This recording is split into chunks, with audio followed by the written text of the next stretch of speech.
Buddy, Scott Casper, Takedown Wrestling. We continue our coverage of the sport of wrestling. This week we head to Ann Arbor, Michigan. It was August 15th that head coach of the Maize and Blue, Joe McFarland, announced the addition of Kellen Russel to his staff. He joins us now as this 65-kilo superstar. Kellen, how are you? Good. How you doing, Scott? I'm good, buddy. First of all, congratulations on the job. That's a huge step for you, and I think a step in the right direction. Would you agree? Oh, absolutely. I'm excited. A two-time NCAA champ during your career as an athlete. Did you, as an athlete, collegiately, hit all your goals, or were you close to them? Were you satisfied with your collegiate career? I don't know. It's hard to be satisfied. Obviously, winning 2 national titles is a huge accomplishment. I was ranked pretty high up there my freshman, sophomore year, and couldn't really pull through there. So it would have been nice to be, have a couple more All-Americans in there, but. Overall, I'm happy with how my collegiate career turned out. 4-time Big Ten champs, pretty impressive, and to be the first one from Michigan was pretty big. You're right, a 4-time Big Ten champ, those are hard to come by, number one, but to rise above it all in that conference, many believe the Big Ten to be the elite conference of them all. I can't ever ask an athlete if he's surprised by his performance because obviously you put the work in. What was it like putting the work in to achieve each one of those Big Ten titles?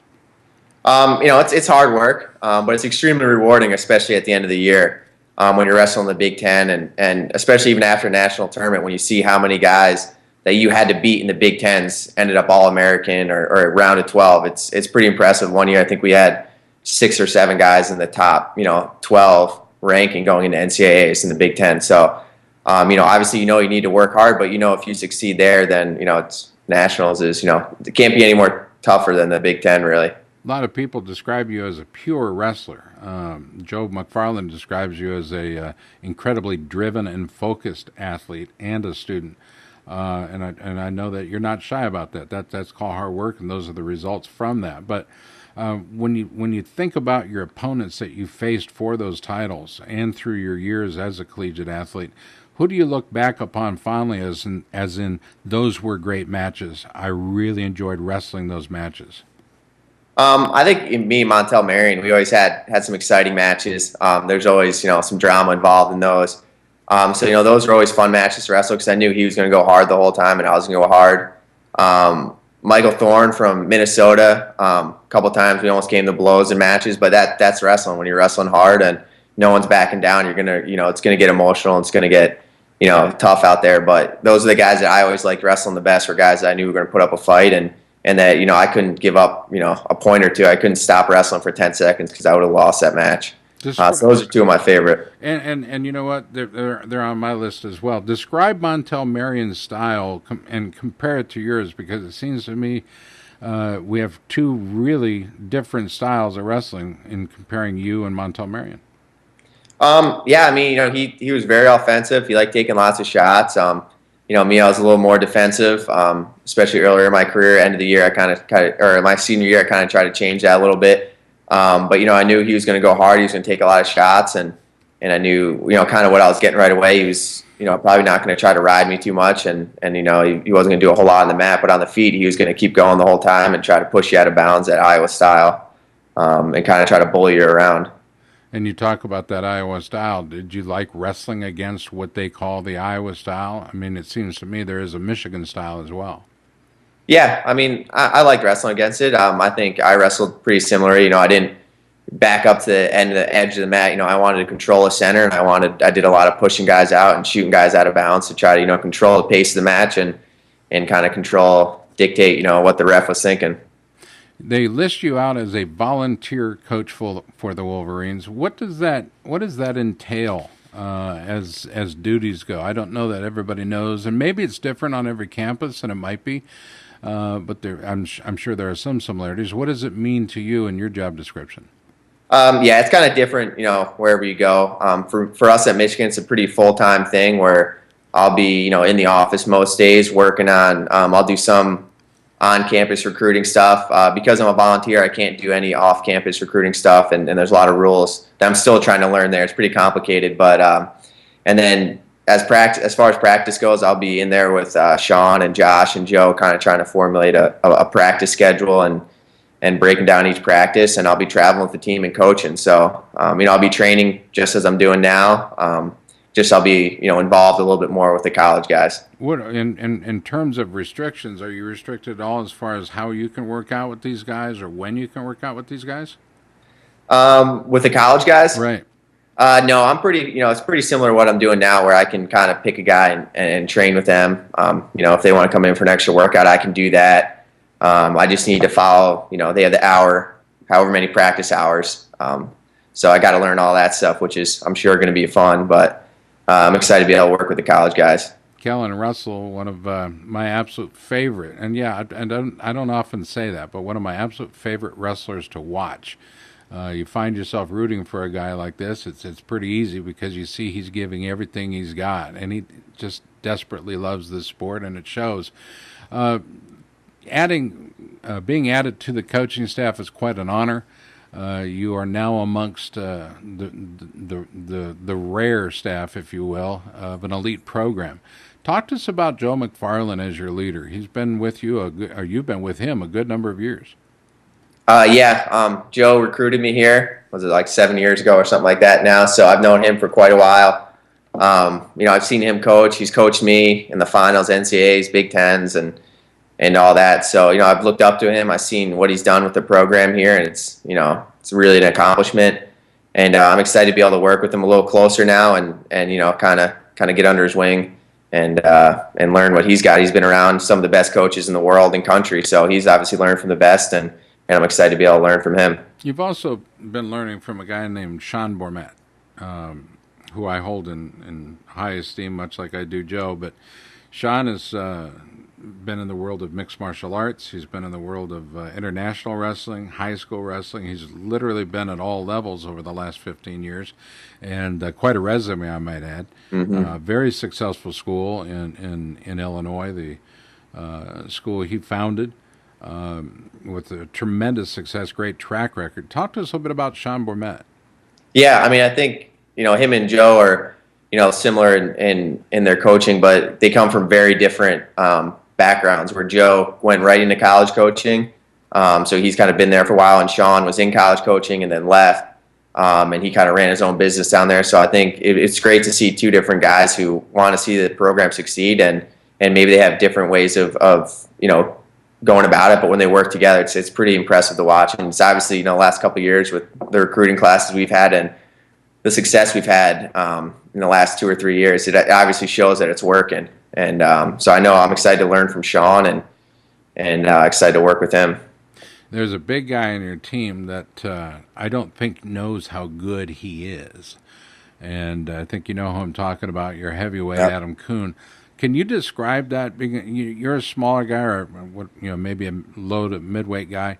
Can you understand what it means to have a body that size, to have that much ability and that much strength, and not really know it? Can you understand what I'm asking you?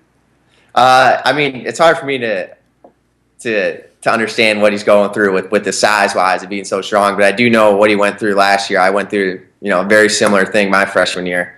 Where I had success. I won Big Tens, and I think I was seeded third at nationals, and I didn't end up All-American. So I kind of know what he went through. I know the grind of the season, and I know how much that experience is going to help him in the future by not, he didn't end the year the way he wanted to, but he's got 3 more years to kind of put it in place, and he's, doing all the right things right now after, going out to Junior Worlds and, wrestling both styles. He's, there's not a lot of guys that do that, and obviously chose his commitment to get right back on the horse there and train for both Greco and freestyle.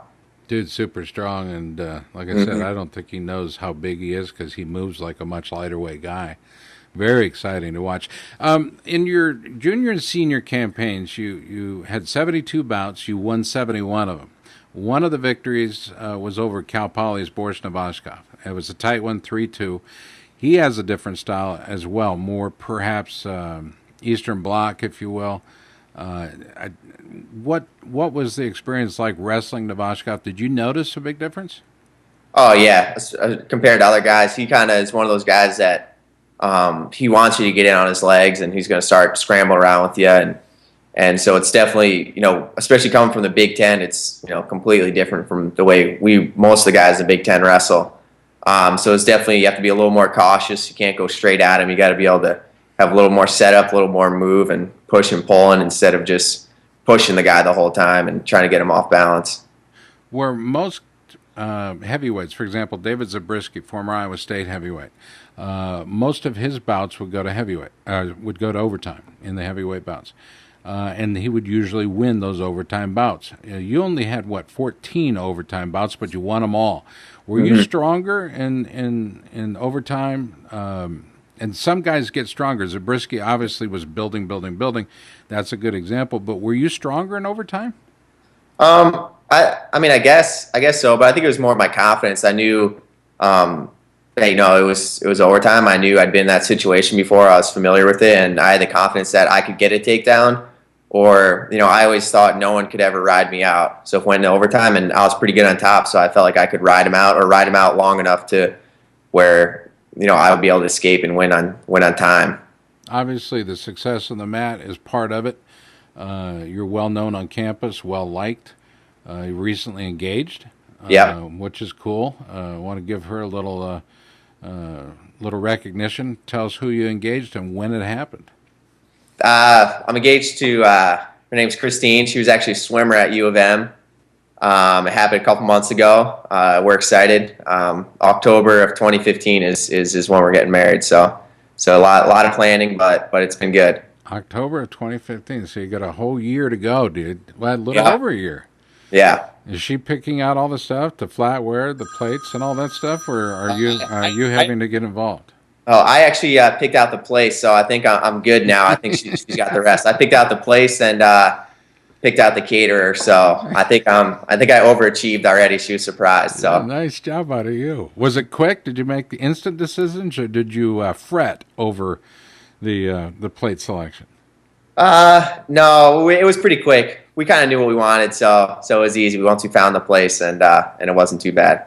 Do you remember, was it Fitz and Floyd, or what did you go with on the on your plates? Do you have it? Do you remember? This is certainly outside the box question, but yeah, I don't really remember too much, but I'm excited. We haven't actually done the tasting yet, so it's from a place that we know very well. So I'm excited to go do that, get some free food. I love it, dude. Well, the tastings are often the best. Just insist on hot food once the event actually happens. We're talking with Kellen Russel, twice named Michigan's Male Athlete of the Year. You completed your collegiate career with a 134-12 mark. That's impressive, 8th on Michigan's all-time win list. But more impressive to me, perhaps, is your academic honors you achieved. Twice all Big Ten academic, and the NWCA all academic honors as well. Did education, or the pursuit of your education, did that come easy for you?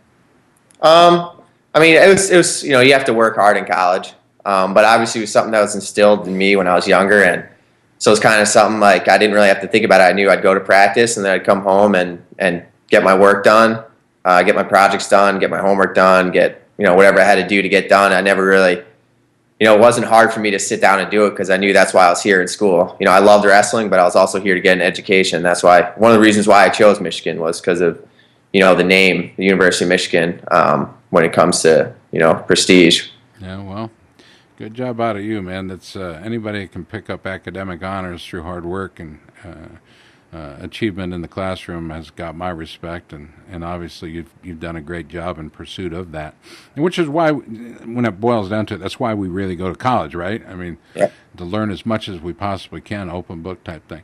Since graduation, proud member of the Cliff Keen Wrestling Club. You were a U.S. Open champ in 2013, just last year. 2013 runner-up honors at the World Team Trials. You won medals at the Guelph. You won gold there. The Cerro Pelado tournament, you won bronze. You're training for the Olympic Games 2016. My question is, the team, as it's structured right now, is in Italy, training for the World Championships in Tashkent, Uzbekistan. Where are you on that? Are you taking a break? Are you nursing an injury? Update our fans out there.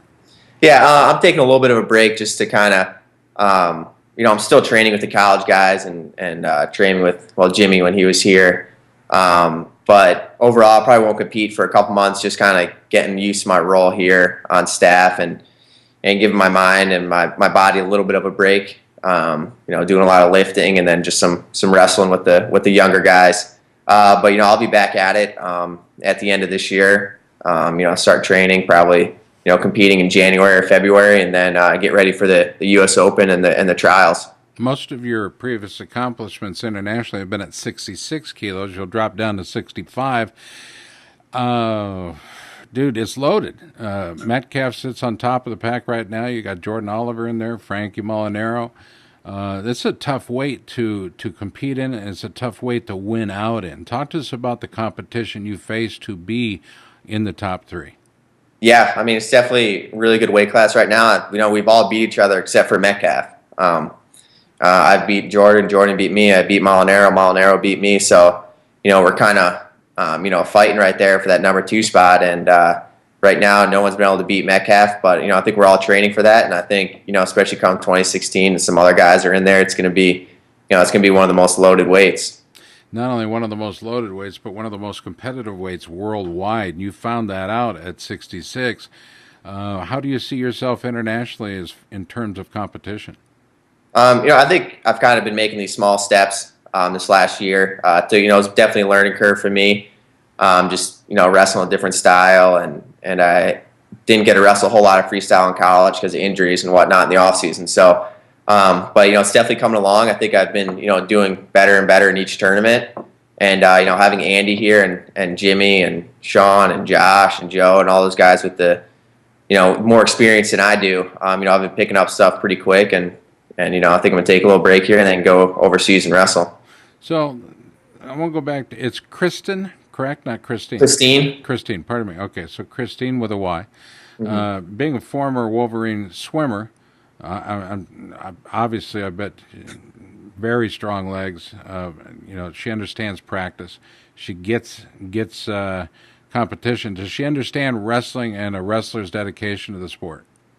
Yeah, I think she's known me long enough, we've known each other that she understands everything, and she was dedicated to her sport. They wake up at like 5 in the morning to go swim. I did it a couple times with her in college, and I was like, I'll stick to the weights and mat. Wrestlers, I'm a pretty good swimmer, but I don't have the endurance to swim for that long.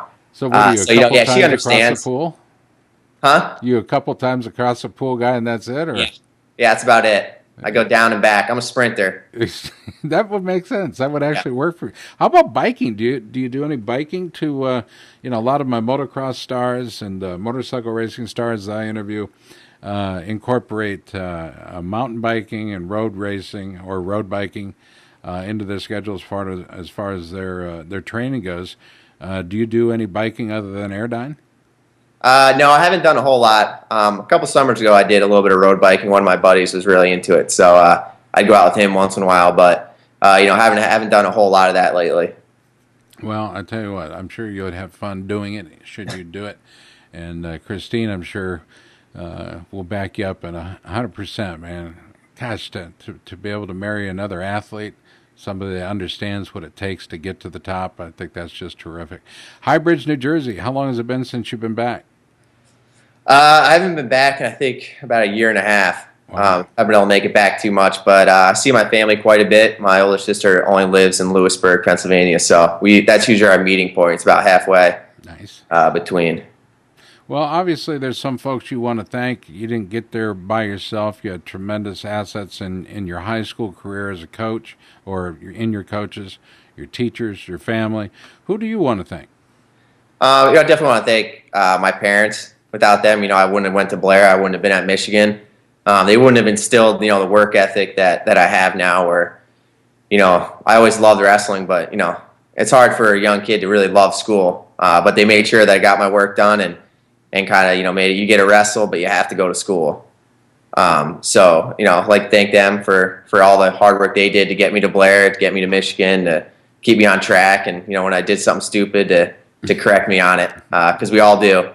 I thank Buxton, Coach Buxton, obviously from Blair. He, I started working with him when I was in 8th grade or 7th grade, I think, and I was an all right wrestler there, but he kind of put the confidence in me and showed me the ropes and kind of guided me to the right, on the right path to be able to come to Michigan and accomplish everything. And then obviously my college coaches, Joe, for recruiting me here, Coach Kolzicki and Trost, who were here my first couple of years and were there when I won my first national title. And Kolzicki and I worked out a ton together.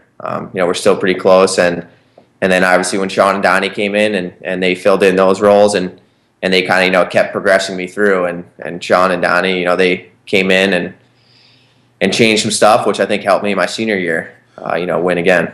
Donnie was at Wisconsin when you got to Michigan, and then he came to Michigan, and he's a Jersey guy too. Mm-hmm. Did it surprise you at all when he decided to go back and take the position at Rutgers? No, I think it's back in his home state, back closer to his family, and he's got family, so like now his kids and his sister's kids can be together, and I think it's great for Rutgers. It's great for New Jersey wrestling to have a New Jersey wrestling icon back in the state. His name carries a lot of weight on the East Coast over there. So it's exciting to see them, especially with them coming into the Big Ten. And coincidentally, as strong as he is, he can carry a lot of weight. Yep, he can. Kellen, it's I tell you what, congratulations, dude. I'm awfully proud of you, and it's good guys like you that we need a lot more of, not just at the coaching ranks, but in competition, representing and holding up our sport at all levels. I challenge you to continue to do your best, train as hard as you possibly can. It's a loaded weight that you'll be competing in, but 2016 obviously is your goal, and I know that you'd love to have an Olympic gold medal around your neck. Absolutely. Thanks. I appreciate the time today, man. Excellent interview. Thank you. That's Kellen Russel. He's the new coach at Michigan, and with Joe McFarland and his staff, a neat addition, in my opinion. A guy that can grow a beard in a matter of an hour or two, sometimes depending on what he's eating, but dude can bring it on. I'm Scott Casper for Takedown Wrestling, and he has been Kellen Russel. Kellen, thanks. Thanks.